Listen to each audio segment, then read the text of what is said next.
Sesudah menyerahkan diri ke pihak kepolisian, sopir mobil pengangkut minyak ilegal yang temotong singgo menghangus kedua rumah warga di Desa Dawas, Keluang Muba langsung ngejalani penahanan di Polres Muba. Mobil minyak terguling.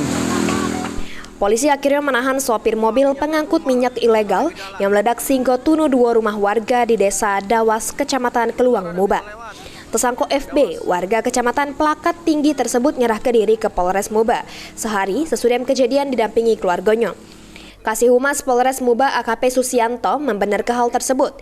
Ini tersangka sudah ditahan di Mapolres Muba untuk menjalani proses hukum lebih lanjut. Sebelumnya mobil pick-up Grand Max melaju dari arah Tanjung Dalem mengalami kebocoran pada tangki pengangkut minyak ilegal sehingga meledak serta tunu rumah warga. Bahkan peristiwa itu sempat membuat warga sekitar heboh sehingga berhamburan metu dari rumah. Tidak ada korban jiwa juru peristiwa ini. Rusi Iskandar, PAL TV.